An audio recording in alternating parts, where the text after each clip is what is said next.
은혜드리게 드립니다. 성도님들 사랑하고 우리 말씀 보겠습니다. 사도행전 13장 24절부터 41절까지의 말씀입니다. 사도행전 13장 24절부터 41절까지의 말씀입니다. 근데 본문이 약간 길어서 31절까지만 함께 읽도록 하겠습니다. 사도행전 13장 24절부터 31절까지 한 절씩 나눠서 읽겠습니다. 그가 오시기에 앞서 요한이 먼저 회개의 세례를 이스라엘 모든 백성에게 전파하니라.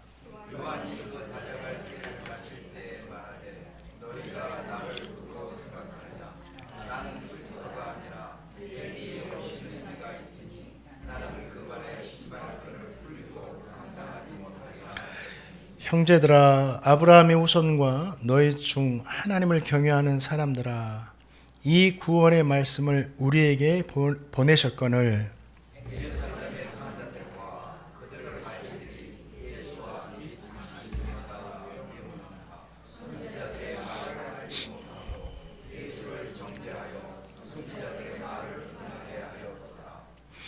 죽일 죄를 하나도 찾지 못하였으나 빌라도에게 죽여달라 하였으며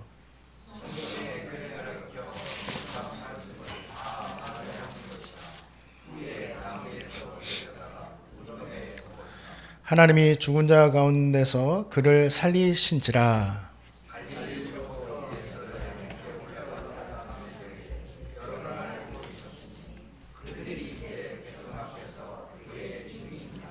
아멘. 지난 말씀에서 바울은 이스라엘의 역사를 돌아보면서 모든 역사가 하나님께서 행하신 일이었다라고 말합니다. 이스라엘 역사는 하나님께서 하신 역사입니다. 또 하나님께서 이스라엘 택하시고 애굽으로 인도하시고 광야에서 참으시고 가나안 땅을 주시고 사사와 왕들을 세우셨다. 그리고 마침내 약속의 말씀대로 예수님을 보내주셨다라고 선포하죠. 여기까지가 지난주 했던 말씀입니다. 오늘 본문은 그 뒤에 이어지는 말씀입니다. 바울은 오늘 말씀을 통해서 하나님께서 보내신 구주 예수님이 어떤 분이신지에 대해서 우리에게 들려주고 있습니다. 오늘 말씀을 한 단어로 한다면 복음입니다. 우리 성도님들 지금까지 많이 들었죠? 복음입니다. 십자가에 죽으시고 부활하신 예수님을 통해서 죄사함의 은혜를 받고 믿는 자마다 구원 얻어 의롭게 되었다라고 선포하는 말씀이 오늘 본문의 말씀이에요. 이 복음의 말씀은 성경의 핵심입니다. 이 성경책에서 복음을 빼내면 이 성경책은 성경책으로서 가치가 없어지는 거예요. 그래서 이 복음의 말씀은 우리가 계속해서 듣고 새기고 마음에 심어야 되는 말씀이다. 오늘 우리 성도님들 다 아는 말씀이지만 다시 한번 되새기면서 우리 마음 가운데 심령 가운데 깊이 새기시기를 주님의 이름으로 축원드립니다. 자, 사도행전 13장 26절 말씀 같이 한번 읽어봅니다. 시작.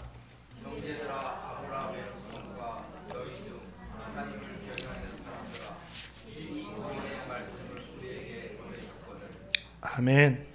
이 바울은 회당에 모인 사람들을 향해서 이 구원의 말씀을 우리에게 보내셨다라고 말씀하고 있죠. 그러면 하나님께서 보내신 구원의 말씀이 뭐냐? 지난 말씀에서 바울은 이스라엘 역사를 설명하면서 마지막에 마침내 다윗의 후손 가운데 구주를 주셨으니 곧 예수라라고 말씀을 마무리하죠. 바울이 말한 구원의 말씀은 뭐예요? 예수님이십니다. 예수님이 구원의 말씀으로 오셨어요. 요한복음에 말씀이 육신이 되어 우리 가운데 거하셨다고 했잖아요. 하나님은 말씀으로 오셨어요. 예수님은 구원의 말씀으로 오셨습니다.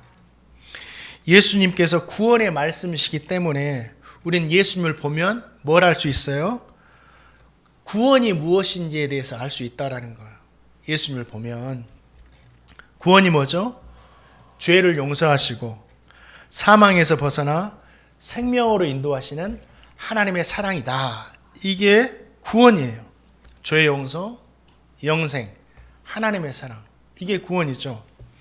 그러면 우리 성도님들 구체적으로 죄의 용서가 무엇이냐? 이렇게 한번 누가 물어봤을 때 우리가 간단하게라도 설명할 수 있느냐? 한번 생각해 보시기 바랍니다. 구체적으로 그러면 죄의 용서가 뭐냐? 예수님께서 우리의 모든 죄를 담당하시고 우리를 대신해서 십자가에 죽으신 것이다. 죄의 삭은 사망이라고 했어요. 죄의 결과는 죽음이라는 거죠. 죄인된 우리는요, 심판을 받아서 죽을 수밖에 없어요. 그게 결과입니다. 그런데 이 스스로 해결할 수 없는 죄의 결과를 예수님께서 십자가에서 우리의 죄를 대신 지시고 죽으셨다. 그래서 그 십자가의 공로로 우리의 모든 죄가 해결되었다. 이것이 바로 죄로부터의 용서예요. 우리가 죄 용서 받은 것은 예수님의 십자가의 죽으심이다. 또 영생이 뭐죠? 영생? 영원히 사는 건데 예수님의 십자가의 공로, 죄 용서 받았음을 믿는 사람에게, 믿는 사람입니다. 예수님의 십자가가 나를 위한 죽으심이었구나. 이걸 믿는 사람에게 죄와 사망에서 벗어나 천국에서 하나님과 영원히 살게 되는 것, 이게 영생이에요. 이 영생은 믿는 사람에게 예수님의 십자가의 은혜가 나에게 주신 은혜다. 이걸 믿는 사람에게 주시는 것이 뭐예요? 영생이다. 하나님의 사랑이 뭡니까? 죄인된 우리를 살리시기 위해서 하나뿐이 없는 독생자 예수님을 이 땅에 보내주심으로 말미암아 십자가에 내어 주시기까지 하신 하나님의 은혜가 저와 성도님을 향한 하나님의 사랑이다라는 거죠. 그러면 이 구원의 말씀이신 예수님을 통해서 사도 바울은 당시 회당에 모여있는 모든 사람들에게 무엇인가를 들려주고 싶어 했는데 그 말씀이 무엇이냐? 그 말씀 또한 저와 성도님에게 주시는 말씀이다라는 거죠. 저 성도님은요, 예수님을 어떻게 바라봐야 돼요? 구원의 말씀으로 바라봐야 돼요. 구원의 말씀으로. 당시 이스라엘 백성들은요, 예수님을 구원의 말씀으로 바라보지 못했어요. 예수님을 어떻게 바라봤느냐? 우리에게 만족을 주시는 분, 배고플 때 먹을 것 주셔서 배부르게 해주시는 분, 우리의 소망을 이루어 주시는 능력을 가지신 분, 이 이스라엘을 독립시켜 주시는 왕, 권세와 권력과 세상의 영광을 우리에게 가져다 주실 수 있는 분, 질병을 치유하시고 우리에게 건강을 회복시켜 주셔서 강건하게 살 수 있게 하시는 분, 이렇게 예수님을 바라봤어요. 제자들도 마찬가지입니다. 예수님께서 십자가에 죽으시고 부활하셔서 자신들 앞에 나타나기 전까지는 이렇게 예수님을 바라보고 있었다라는 거예요. 물론 이 모든 것도 성도님들이 이 세상 살아가는 데 필요하고 하나님께서 주관하시는 것들이에요. 하나님께서 은혜로 주시는 것들이고, 그러나 예수님께서 구원의 말씀으로 오신 목적은 아니다라는 거예요. 이 핵심이 아니다라는 거예요. 저와 성도님도 예수님을요, 이스라엘 백성들처럼 바라봐서는 안 돼요. 세례 요한이 이스라엘 백성들에게 예수님 똑바로 바라봐라고 뭐라고 말씀합니까? 보라, 세상 죄를 지고 가는 하나님의 어린 양이다. 이렇게 예수님을 바라보라는 거예요. 구원의 말씀으로 오신 분이 예수님이시다. 우리의 죄를 용서하시고 영생 주시고 하나님의 사랑으로 오시는 하나님의 어린 양이다. 이렇게 바라보라는 거예요. 저와 성도님은 예수님을 구원의 말씀으로 바라봐야 돼요.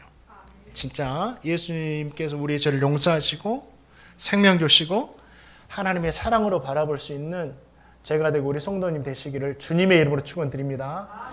이게 믿음이에요. 이 믿음이 왜 중요한지 말씀 마지막 부분에 알려드리겠습니다. 또 교회는요, 구원의 말씀이신 예수님을 선포해야 돼요.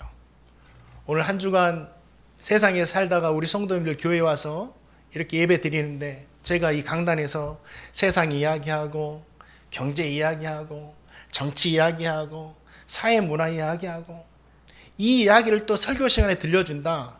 아니에요. 세상에서도 정말 어지러운 이야기를 듣고 살았는데 이 시간만큼이라도 하나님의 말씀을 들어야 된다. 사람들은요, 제가 느끼기에 구원의 말씀을 듣는 것을 점점 불편해하는 것 같아요. 전도를 해보면 알죠. 죄의 이야기를 싫어합니다. 죄의 용서함. 예수님의 십자가 이야기는요, 좀 부담스러워해요. 회개하라 말씀하면 듣기를 어려워합니다. 내가 왜? 대신에 어떤 말을 듣기 좋아하죠? 성공하는 이야기. 어떻게 하면 성공할 수 있습니다. 사업이 어떻게 하면 잘 됩니다. 세상 사람들에게 어떻게 하면 인정받습니다. 세상에 높은 자리 차지하기 위해서 어떻게 해야 됩니다. 인간관계를 할 때는 어떻게 해야 됩니다. 자녀 교육을, 자녀 성공을 위해서 어떻게 해야 됩니다. 또 세상 살아가는데 물질이 필요하죠. 투자는 어떻게 해야 됩니다. 이러한 것들에 더 많이 관심을 가져요. 우리 성도님들 어떠시나요? 그래서 교회에서도 사람들이 관심을 갖는 사역들을 많이 하는 것 같아요. 한번 보셨어요? 요즘에는 예수님을 믿을 때 구원을 받습니다. 예수님 믿으세요 하고 교회마다 현수막을 붙이는 곳은 별로 없어요. 어떤 가수가 와서 뭐 행사를 합니다. 또 고속도로 지나가다 보면은 예수님이 구원이십니다 이런 말보다는 다 이유가 있습니다. 그냥 간접적으로 두리뭉실하게 사람들이 불편해하니까, 사람들이 싫어하니까. 진짜 분명한 복음은 예수 그리스도를 믿음으로 말미암아 구원을 얻습니다. 이 한 문장인데, 그래서 교회에서도 직접적으로 하지 않고 간접적으로 해서 이렇게 전도를 하려고 많이 애를 쓰고 있죠. 제가 최근에 좀 충격받은 이야기가 있는데요. 목사는 말씀을 전하는 사람이잖아요. 그렇죠? 그런데 제가 이제 운전을 하고 가면서 뒤에 이제 나이 지긋하신 목사님들이 앉으셔서 대화하는 걸 들었어요. 그러면서 어떤 목사님이 이런 말씀을 하시더라고요. 이야기 들었어? 누구누구 목사가 투자를 해가지고 돈을 많이 벌었대. 그 목사가 1년 전에 나한테 이걸 사라고 했는데 나는 사질 않았어. 그 목사가 요즘에는 얼굴에 꽃이 피었어. 그래서 이제는 교회를 다니면서 사역을 바꿨대. 투자를 어떻게 하라고 이렇게 다 세미나를 하고 다니는데 이 이야기를 해주더라고요. 목사들도 이제는 투자를 해야 돼. 미래를 준비하라는 그런 의미로 들으면 이해는 되지만 좀 그 이야기를 들으면서 저는 좀 쓸쓸했어요. 교회는요, 예수님을 통해서 세상에서 성공하는 방법을 알려주거나 잘 먹고 잘 사는 방법, 잘잘법이라고 하더라고요. 이런 것을 알려주는 것이 아닙니다. 교회는 처음부터 끝까지 구원의 말씀으로 오신 예수님을 보여줘야 되는 곳이다. 여기에 세상의 어떤 것과도 비교할 수 없는 최고의 가치를 가진 구원이 있기 때문이에요. 교회는 세상과 다른 게 뭐예요? 구원이 있기 때문이에요. 복음이 있는 거예요. 영생이 있는 거예요. 하나님의 사랑이 있는 거죠. 그래서 세상과 다른 곳이에요.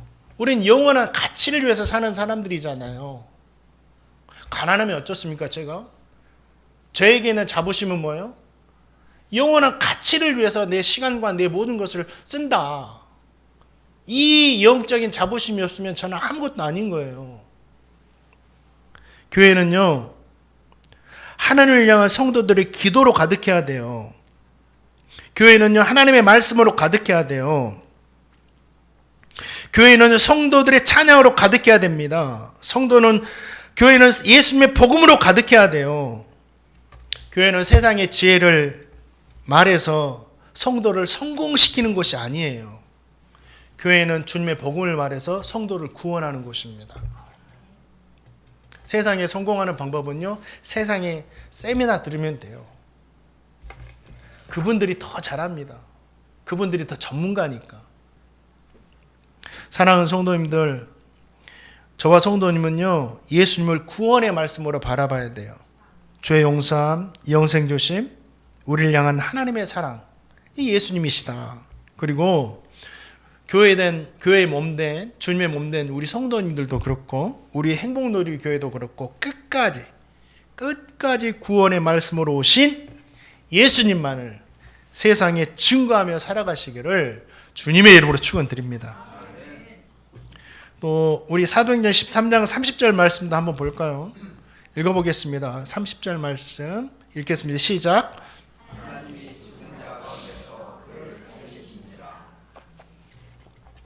예수님은 구원의 말씀으로 이 땅에 오셨습니다. 세례 요한도 예수님보다 앞서 와서 예수님의 오실 길을 준비하고 예수님을 보자 세상 죄를 지고 가는 하나님의 어린 양이다라고 선포했어요. 용서와 생명과 하나님의 사랑으로 오신 분이시다. 그런데 예루살렘 사는 사람들은요, 지도자들은 예수님을 알아보지 못하는, 구원자를 기다리고 있었음에도 불구하고, 메시아를 기다리고 있었음에도 불구하고 예수님을 알아보지를 못했어요. 왜 그럴까요? 그들이 말씀을 몰라 했을까요? 아니요, 그들은 말씀을 잘 알고 있었어요. 어떤 말씀을 알았냐? 안식일마다 모여서 말씀을 듣고 읽으면서 서로 말씀에 대해서 계속해서 토론했던 사람들이 누구예요? 그들입니다. 누구보다 성경을 잘 알고 있었어요. 그런데 뭐가 문제냐? 이 성경을 자신들이 정해놓은 기준, 이 장로들의 유전이라는 건데, 자신들이 정해놓은 이 기준 안에서 성경을 풀이한 거예요. 바라본 거예요. 성경 그대로를 바라보지 않고. 그러면 자신들이 정해놓은 기준에서 벗어나면 거부하는 거예요. 성경의 말씀이라도. 예수님도 마찬가지였어요. 자신들이 정해놓은 기준이 있었는데 그 기준에서 벗어나시자 예수님을 정죄했어요. 예수님 가짜다. 이단의 괴수다. 그러면서 예수님을 죽이려고 하죠. 그런데 오늘 말씀 보니까 죽일 죄를 하나도 찾지를 못했어요. 거짓 증인들을 세워서 정죄했어요.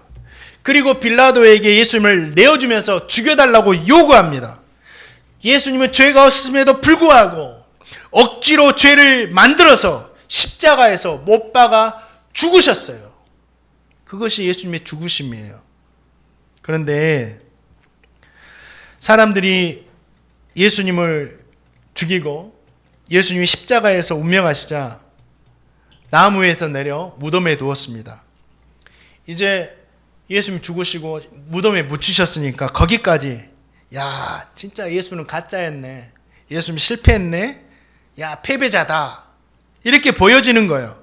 그런데 진짜 죽음으로 끝났다면 예수님은 패배자일 수밖에 없어요. 그러나 오늘 말씀 보니까 뭐예요? 죽은 자 가운데서 살리신 거예요. 하나님이 부활하신 거예요. 예수님 패배자가 아닙니다. 이 말씀을 통해서도 우리에게 귀한 은혜를 주고 있는데요, 절대로 내 기준을 가지고 신앙생활하면 안 돼요. 내 기준을 가지고 말씀을 보고 내 기준을 가지고 예수님을 바라보면 절대 안 됩니다. 말씀 자체로 우리는 그대로 받아들여야 된다. 회당에 모인 사람들은 말씀을 많이 알고 있었고 말씀을 많이 듣고 읽고 있었어요. 근데 자신들의 기준 때문에 예수님을 바라보지 못한 거예요. 예수님이 곁에 계셨어도 거부한 거예요. 십자가까지 내어준 거예요. 그들에게는 이미 정해놓은 메시아의 기준이 있었기 때문에, 자신들의 기준으로 보면은 예수님은 가짜였기 때문에. 저 성도님도 신앙생활 할 때요, 내 기준으로 바라보면 안 돼요. 우리가 말씀을 보면요, 쓴 말씀도 있고 받아들이기 어려운 말씀도 있고 이해되지 않는 말씀도 있고, 그런 말씀들이 얼마나 많은지 몰라요. 달콤한 말씀만 있는 것이 아니에요. 그러나 그 말씀이 올지라도 내 마음에 맞지 않더라도 내 기준으로 생각할 때, 내 상식으로 생각할 때 그 말씀이 이해되지 않더라도 하나님께서 말씀하셨다면 그 말씀 그대로를 우리는 뭐예요? 아멘으로 받아들일 수 있어야 된다. 우리의 기준으로 말씀이 옳다 그르다를 판단하는 것이 아니에요. 하나님의 말씀으로 내 자신을 판단하는 거예요. 어떤 부분이 잘못되었나? 어떤 부분은 고쳐야 되나? 그러면서 말씀에 내 안을 비추어서 내 자신을 갖고 가야 되는 겁니다. 저 성도님 모두가 이 말씀을 말씀 그대로 바라보시고 내 기준을 다 내려놓으시기를 주님의 이름으로 축원드립니다. 그래서 예배하는 거예요. 그래서 헌금 생활을 하는 거고, 그래서 전도하는 겁니다. 또 한 가지, 죄 없으신 예수님께서 십자가에 죽으셨죠. 거짓으로 꾸며진 죄목 때문에 십자가에 죽으신 거예요. 만약에 십자가가 죽음으로만 끝났다면 십자가는 실패의 자리로 보였을 거예요. 예수님도 사람의 악함 때문에 무너진 것처럼 보였을 거예요. 아무리 의롭게 살아도 악함 앞에 다 지는구나. 그런데 십자가는 죽음으로 끝나지 않죠. 약속하신 말씀처럼 하나님께서 예수님을 죽은 자 가운데서 살리셨습니다. 부활했기 때문에 십자가는 실패가 아니라 승리예요. 부활했기 때문에요, 이 성경도 하나님의 말씀이 되는 거예요. 예수님이 부활이 없다고 한다면 이 성경은 가짜예요.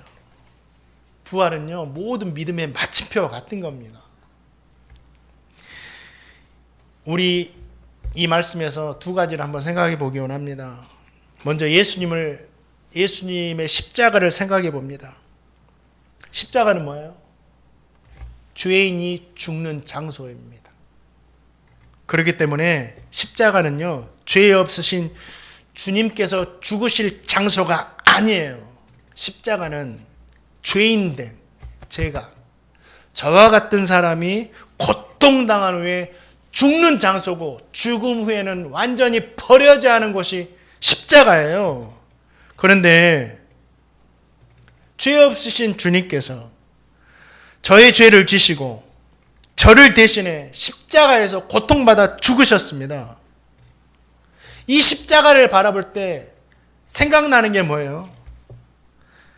저의 죄가 얼마나 무섭고 무거운지를 보게 되는 거예요. 십자가의 죽음이 죄가 얼마나 무서운지, 끔찍한 건지를, 예수님 십자가에서 불쌍하게 죽으셨다, 너무 아플 것 같아, 이게 아니에요.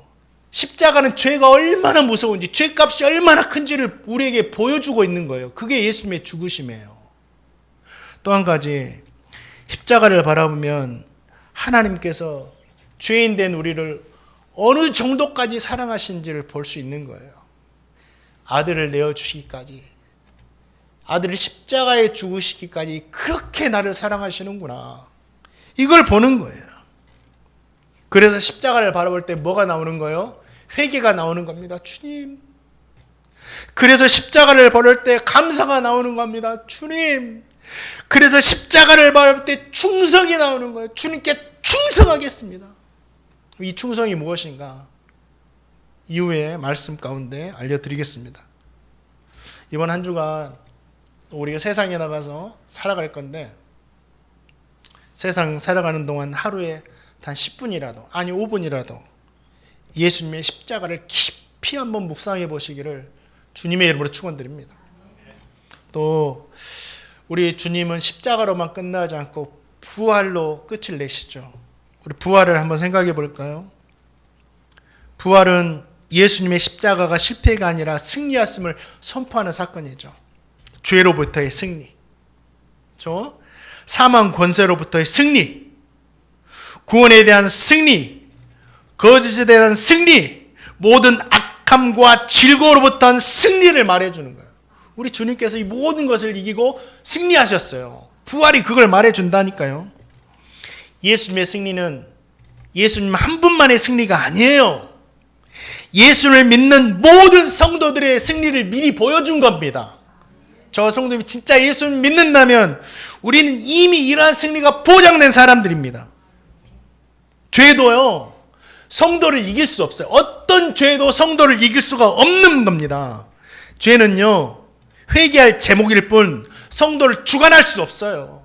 죄가 우리를 주관하게 하지 마세요. 억누르게 하지 마세요. 그냥 죄는 진심으로 회개하고 털어버릴 거예요. 야, 너무 쉽게 용서받는 거 아니야? 쉽게 용서받으라고, 회개 기도를 통해서 용서받으라고 예수님께서 십자가에서 죽으셨다니까요. 우리는 죄 용서받기 위해서 우리가 할 수 있는 것이 단 1%도 없어요. 예수님께서 십자가에서 다 이루어 놓으셨기 때문에 그 십자가의 공로로 회개하면 어떤 죄라도 용서해 주시는 거예요. 그래서 죄도 우리를 주관할 수 없는 겁니다. 성도는요, 죄로부터 승리한 사람들이에요. 죽음도 성도를 이길 수가 없어요. 죽음은 승리로 가는 과정일 뿐이에요. 이 땅에 사는 사람들이 한 80억 명 되지만 죽은 사람들이 더 많아요. 죽음을 경험한 사람이 더 많습니다. 죽음도요, 성도를 주관하지 못해요. 우리 예수 믿는 성도는 죽음을 이기고 다 예수님처럼 부활할 거예요. 또 단언하건대 질병도 악함도 어떤 것도 성도를 이길 수가 없습니다. 예수님의 부활은요, 예수님을 믿는 모든 성도들에게 이 승리를 보여주고 있는 거예요. 그러니까 이번 한 주간 우리는 승리자로 살면 됩니다. 승리자로 사세요. 사랑하는 성도님들, 저와 성도님은 예수님의 십자가로 용서받은 사람들이에요. 예수님의 부활로 승리를 약속받은 사람들입니다. 십자가를 깊이 묵상하시고 하나님께 감사와 충성을 다짐하세요. 하나님, 내가 진짜 하나님께 충성하며 살겠다. 그러면 됩니다. 그리고 부활을 생각하면서 그 어떤 것도 나를 주관할 수 없다. 나는 이미 승리자다. 나에게 있는 질병도, 나에게 있는 어려움도, 이 믿음 가운데 한 주간 승리자로 살아가시기를 주님의 이름으로 축원드립니다. 또 사도행전 13장 40절 말씀, 마지막 말씀 한번 읽어보겠습니다. 사도행전 13장 40절 말씀 시작.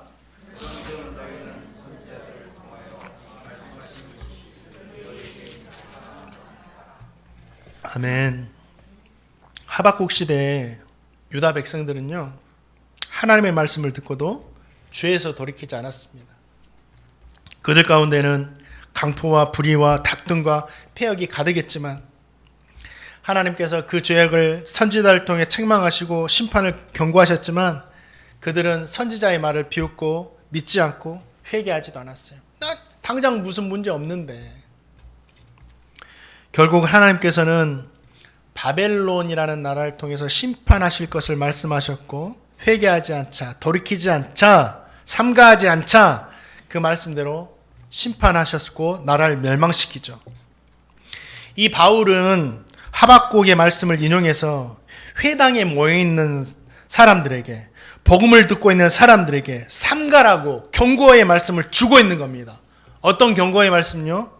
너희도 구원의 말씀을 듣고 예수를 믿지 않는다면 이처럼 심판을 받게 되니까 반드시 예수를 믿어야 된다. 이 말씀을 하는 거예요. 저 성도님은 바울이 전하는 경고의 말씀을 통해서 기억해야 할 것이 있습니다. 우리가 구원의 말씀을 들을 때, 복음을 들을 때 듣는 것으로만 끝나면 안 돼요. 반드시 반응을 해야 됩니다. 복음은요, 사람에게 반응을 요구합니다. 반드시 반응해야 돼요. 어떻게 반응해야 될까요? 사람들은 복음을 들을 때 두 가지로 반응합니다. 먼저는 저와 성도님처럼 믿음으로 반응하는 사람들이 있죠. 요즘에는 그런 분들을 찾아보기가 많이 힘들지만 예수님 나의 구주십니다. 예수님 나의 죄를 위해서 십자가에 죽으셨습니다. 예수님이 나를 다시 살리시기 위해서 부활하셨습니다. 그 예수님을 믿습니다. 이렇게 믿음으로 받아들이는 사람이 있어요. 사도 바울은 복음을 듣고 이렇게 반응하기를 원했다라는 거예요. 그런데 다 이렇게 반응하면 얼마나 좋아요. 또 반대로 반응하는 사람들도 있어요. 듣기는 하지만, 복음을 듣기는 하지만 흘려보내는 사람이 있어요. 다음에 마음에 부담이 되니까 피하고, 죄악된 이야기를 들을 때 불편해하고, 십자가의 이야기 들으면 무겁게 생각합니다.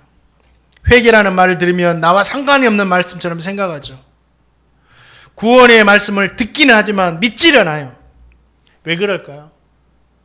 예수 믿으면 내가 포기할 것들이 너무 많아요. 예수 믿으면 또 내가 새롭게 해야 될 것들이 너무 많이 생겨요. 너무 힘들어요. 너무 포기하기도 싫고, 이거 달라면 너무 어렵고 다음에 계속 미뤄요. 복음을 듣지만 바울은 복음을 듣는 이스라엘 백성들이 진짜 예수 믿고 믿음으로 반응하길 원한 거예요. 그래서 삼가라고 하는 겁니다. 제발 좀 예수 믿어라. 우리 성도님들은 한번 여쭤볼게요. 정말 예수 믿으세요? 예수님의 십자가 부활을 믿으십니까? 구원의 말씀으로 오신 예수님, 죄의 용서와 생명과 하나님의 사랑으로 오신 예수를 믿으세요? 이 믿음에 굳게 서시기를 주님의 이름으로 축원드립니다. 그러면 됐어요. 내가 예수 믿습니다. 세상 사람들은 야, 그 한마디 했다고 뭐 구원 얻는다고? 성경은 그러잖아요. 마음으로 믿어 의에 이르고 입으로 시인하여 구원에 이른다고. 우리가 예수를 믿습니다. 입으로 시인하는 것도요, 우리 의지로 되는 것 같아요. 아니에요. 진짜 예수를 믿지 않으면 나올 수가 없는 고백이에요. 고백만 한다고 예수 믿는다고? 고백만 해도 예수 믿습니다. 성경이 말하잖아요. 또 한 가지 또 꼭 기억하세요. 심판의 기준은요, 예수님을 믿는 믿음이에요. 심판의 기준. 요한복음 3장 18절 말씀에 이렇게 말합니다. 잘 들어보세요. 그를 믿는 자는 심판을 받지 않은 것이요. 예수 믿으면 심판 받지 않는데요. 나왔잖아요. 믿음이면 된대요. 그리고 한 가지 말씀을 더합니다. 믿지 아니하는 자는 벌써 심판을 받는 것이다. 심판의 기준은 믿음이에요. 예수를 믿는 자는 심판을 받지 않습니다. 그러나 예수를 믿지 않는 자는 이미 심판을 받았다고 합니다. 복음을 믿지 않는 사람들이요, 받는 심판은요, 하박국 시대에 받았던 그 이스라엘 백성들이 바벨론으로 받았던 심판보다 더 끔찍할 거예요. 여러분, 전쟁이 일어나서 사람이 죽을 때 받는 그것이 얼마나 고통스럽습니까? 지금도 전쟁하고 있잖아요. 우크라이나 땅을 보세요. 전쟁으로 황폐해지고 사람들의 삶을 보셨습니까? 저녁마다 오늘 죽을까 하면서 두려움이 떠는 그 모습 보셨어요? 그런데 하나님의 마지막에 믿음에 대한 심판은요, 그보다 더 끔찍합니다. 왜 그런지 아세요? 영원한 심판이에요. 영원한, 돌이킬 수 없는 영원한 심판이에요. 무서운 겁니다. 다시 기회가 없어요. 성경은요, 천국만 말하잖아요. 천국만 계속 이야기하니까 경각심을 못 가져요. 성경은 천국만 이야기하지 않습니다. 지옥도 분명히 말씀하고 있어요. 거기는 구더기도 죽지 않는다. 죽고 싶어도 죽을 수가 없는, 너무 고통스러우니까 차라리 죽어야 되겠다 생각을 하지만 죽을 수가 없는 것이 지옥이에요. 이게 무서워라고 하는 말씀이 아니라 성경에 나와 있는 말씀이에요. 성경은 천국만 이야기하지 않습니다. 지옥도 말하고 있어요. 죽음 이후에는 천국만 있는 것이 아니라 분명히 지옥도 있다. 사람들이요, 지옥이라는 심판에 이르지 않는 유일한 길은 뭐예요? 예수님을 믿는 겁니다. 믿음은요, 세상 모든 사람들에게 너무나 공평하신 하나님의 심판의 기준이 되는 거예요. 왜 그렇죠? 누구나 예수님을 믿을 수 있기 때문에. 가난한 사람은 예수 믿을 수 없나요? 아니에요. 가난한 사람도 예수 믿을 수 있어요. 부유한 사람만 예수 믿을 수 있나요? 아니요. 부유한 사람도 예수 믿을 수 있죠. 병든 사람도 예수 믿을 수 있습니다. 건강한 사람도 예수 믿을 수 있어요. 지식이 없다고 예수 믿을 수 없나요? 아니, 믿을 수 있습니다. 지혜 있는 사람도 믿을 수 있어요. 높은 자도 믿을 수 있고 낮은 자도 믿을 수 있어요. 누구든지 예수님을 믿을 수 있어요. 예수님을 믿기만 하면 어떻게 해요? 심판에서 벗어나서 영생을 얻는다고, 구원을 받는다라고 분명히 말씀하고 있습니다. 예수님께서, 하나님께서 불가능한 것을, 사람이 할 수 없는 것을, 어려운 것을 구원의 조건으로 우리에게 주시지 않았다. 누구나 할 수 있는 것을 구원의 조건으로 주셨다라는 거예요. 사람들은요, 너무 쉬우니까 안 믿는 것 같아요. 그런데 너무 쉽지 않아요. 그 구원이라는 것을 우리에게 주시기 위해서 예수님은 십자가에 죽으셨어요. 너희는 이걸 믿기만 하면 된다. 믿기만 하면 된다. 사랑하는 성도님들, 우리 성도님들, 교회를 다니는 사람이 아니라 예수님을 믿는 성도 되시기를 주님의 이름으로 축원드립니다. 또 한 가지, 아직도 복음을 듣고 반응하지 않는 사람들이 있어요. 믿지 않는 사람들이 있습니다. 우리 주변에, 제 주변에도 있습니다. 포기하지 마세요. 천국만 생각하면 경각심이 없지만 지옥이 분명히 있는 거예요. 그 사람들 지옥 가면 안 됩니다. 예전에 뉴스 보니까 여름이었어요. 작년이었나요? 폭우가 막 쏟아지니까 다리 밑으로 막 물이 넘쳐나는 거예요. 그러니까 한 사람이 폭우를 맞으면서 상대편 건너편 다리에서 차가 진입하는데 진입하지 말라고, 오지 말라고 계속 손질을 해요. 볼 때까지. 처음에 그걸 못 보고 진입하다가 비상등 켜면서 멈추더라고요. 사람을 발견한 거죠. 그러면서 아차 싶어서 뒤로 물르는 그 순간 어떻게 해요? 다리가 무너져 내렸어요. 처음에 운전하는 사람이 저 사람 왜 그래? 했겠죠. 비 맞으면서 왜 그래? 나도 알지 못하는 사람이. 그는 나중에는 어떻게 됐을까요? 너무 고마웠겠죠. 야, 나를 전혀 알지 못한 사람이 나 살려주려고 그랬구나. 여러분, 우리가 예수님 믿으러 하는 것은요, 손짓하는 것 같아요. 죽으면 안 돼. 심판받으면 안 돼. 사랑하는 성도님들, 끝까지 포기하지 마세요. 저에게도 있어요. 새벽마다 기도합니다. 우리 어머니가 돌아가시 전에 저에게 했던 말씀이 있어요. 우리 아버지 전도하고 형 누나 전도를 하는데 잘 안 된다. 혹시라도 내가 먼저 천국 가고 그때까지라도 믿지 않으면 이제 네 몫이다. 철이 네 몫이다. 끝까지. 언제까지 해야 될까요? 언제까지 손 흔들어야 될까요? 내 생명 다하는 그 순간까지. 또는 그 사람 예수 믿는 순간까지. 그 사람 천국도 가야 되지만 절대 하나님 심판받으면 안 되니까. 이게 주님께 충성하는 거예요. 주님 충성하겠습니다. 복음 전하며 살겠습니다. 이 믿음이 있기를 주님의 이름으로 축원드립니다. 우리 성도님들 예수 믿으시죠? 예수 믿으면요, 믿으면 됩니다. 그 후부터는 우리의 의지와 관계없어요. 성도의 견인, 나의 의지와 관계없이 주님께서 천국까지 인도하시는 것, 이 믿음이 있어야 돼요. 우리가 연약해서 죄악으로 쓰러져도 나는 구원받았다. 나 예수 믿기 때문에 하나님 날 끝까지 인도하신다. 이 믿음이 있어야 돼요. 우리가 구원에 대해서는 우리의 노력으로 할 수 있는 것이 아무것도 없어요. 믿음뿐이 없어요. 이 믿음에서 흔들리니까 자꾸 곁길 가는 거예요. 하나님 나를 천국까지 견인하게 하신다. 내 입술로 내 예수님을 나의 구주로 영접합니다. 그 순간부터 주님은 끝까지 견인해 가신다. 나의 의지, 나의 행함에 상관없이 끝까지 천국으로 인도해 가신다. 이 믿음에 서시기를 주님의 이름으로 축원드립니다. 세상 사람들이 뭐라고 하더라도 말씀을 맺습니다. 사랑하는 성도님들, 오늘 말씀을 통해서 뭘 느끼셨어요? 다른 거 다 내려놓고 진짜 예수 믿으세요. 예수 믿고 이 믿음 끝까지 견지하며 살아가시기를 주님의 이름으로 축원드립니다. 그리고 믿는 자, 믿음이라는 것이 심판의 기준이기 때문에 나도 예수님을 믿어야 되지만 내 주위에 있는 사람, 여러분 예수 믿어야 되죠. 절대 천국 같이 가야 되죠. 심판받아서 정말 끔찍한 죽고 싶어도 죽지 못하는 그 지옥에 가면 안 되잖아요. 그래서 끝까지 복음 전하며 주님께 충성하며 살아가시는 저희가 되고 우리 성도님 다 되시기를